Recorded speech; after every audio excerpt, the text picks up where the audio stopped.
Coming up on Spartan Sports Report, the men's basketball team continued its dance in Washington, D.C. The hockey team looked to advance to its first Frozen Four since 2007, and the baseball team looked to rack up some more conference victories.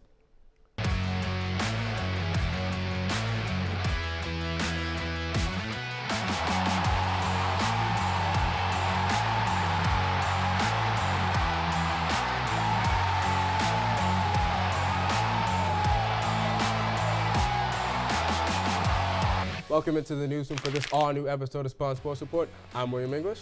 And I'm Will Chesney. It was a rough weekend for Spartan fans, Will. We're dressed for the occasion as men's basketball and men's hockey were both eliminated from postseason contention in 24 hours. Yeah, it was a rough weekend for the green and white, but it wasn't all bad. But unfortunately, before we get to the good news, we're going to have to start with the bad, and we start with men's basketball.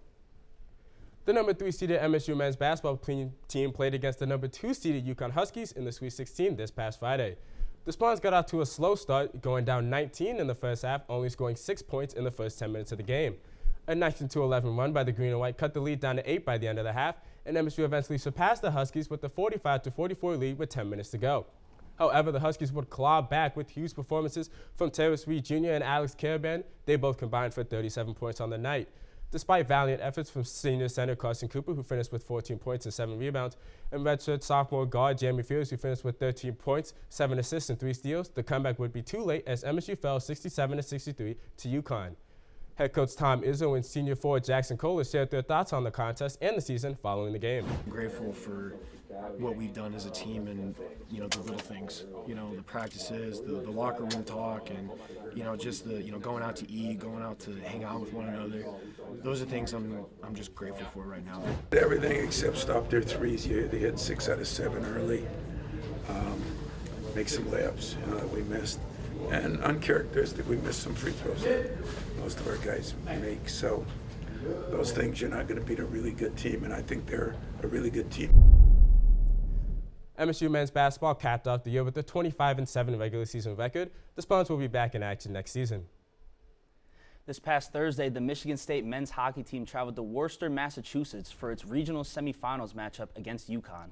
The Huskies found themselves with a 1-goal lead over the region's #1 team before freshman winger Riker Lee tied the game before the first intermission.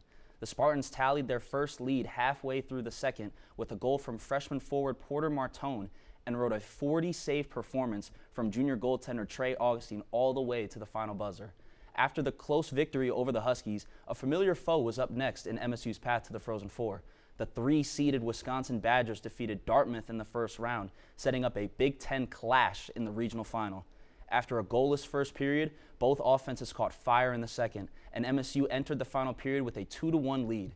With just under 12 minutes remaining in regulation, senior defenseman Matt Basgall wristed a shot in, putting the green and white up 3-1. However, Wisconsin didn't go away quietly, capitalizing on 2 near-net chances to knot the game at 3, leading into a sudden death overtime. And just 24 seconds in, Badgers defenseman Ben Dexheimer lit the lamp, giving Wisconsin a 4-3 upset victory. Head coach Adam Nightingale had this to say after the heartbreaking defeat.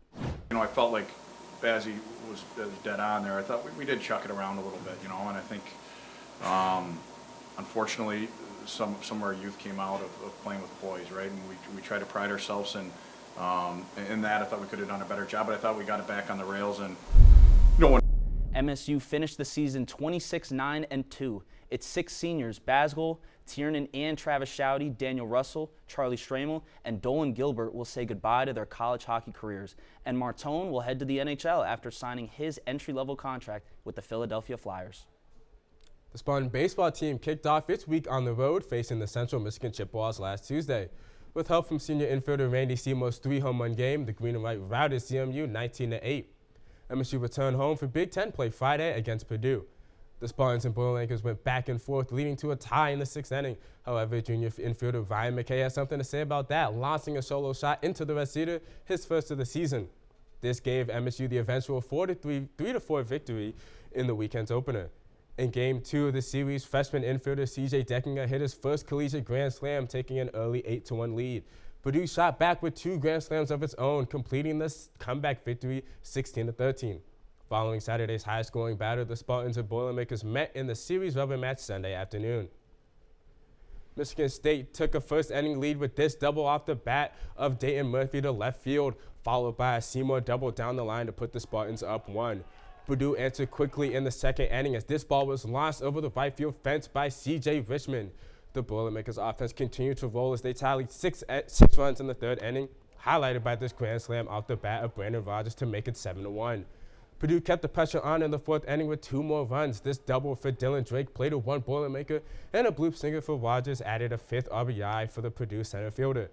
McKay's second hit of the day in the 8th proved to be the Spartans' last run of the game. However, it was not enough to match the Purdue Boilermakers offense as the Spartans would fall in this one 11-4.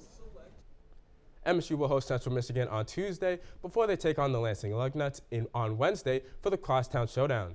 The Spartan pitchers will receive a much-deserved rest as a pitching machine will actually replace them on the mound for this game.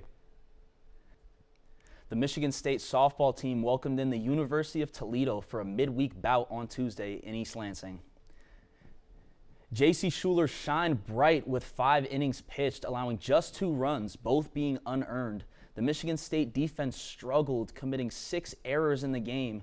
Toledo would add 3 runs in the 6th, sparked by a 2-run homer, allowing it to carry a 5-1 lead into the bottom of the 7th. The Spartans would rally, but it was cut short as the potential winning run struck out swinging. The Rockets would hold on 5-3 for the victory. Following the loss to Toledo, the Spartans traveled to Columbus for a series against Ohio State. The green and white would be swept by the Scarlet and Gray without scoring a run across 3 games, being outscored 21-0. MSU extended its losing streak to 10 games and will hope to finally get back in the win column today against Central Michigan, barring inclement weather. On Friday, the women's tennis team traveled to Madison, Wisconsin to face off against the number 28 Badgers. MSU started off hot as its third double secured a win with sophomore Amara Brombat and junior Hannah Titovitz winning 6-1 against the Badgers. Sophomore Ellie Blackford and senior Matilde Morais locked in another victory for the green and white as they won their doubles match 6-4. The Spartans will cool off though as they would drop all but one singles match as Brombat won her match with the tiebreaker 6-3. Wisconsin held off MSU 4-2 as Sparty dropped its first match of its road trip. Then on Sunday afternoon, the newly ranked 75 Spartans then traveled to Minnesota to take on the Golden Gophers. Morai split her match, adding a third point for the Spartans in a 6-2 victory. Brombat clinched a tiebreaker victory in second singles in a hard-fought 6-4 match, ultimately leading to MSU's first Big Ten Conference win on the road, 4-2 against Minnesota. Sparty will remain on the road for another weekend to face Northwestern on Saturday and Illinois on Sunday. The number 28 MSU men's tennis team took on number 24 USC last Friday. The Trojans would start with an early 1-0 lead off the doubles point, and singles would go the distance, playing all 6 matches to decide the winner. Number 50 ranked redshirt senior Aristoteles Thanos would clinch the 4-3 victory for Sparty.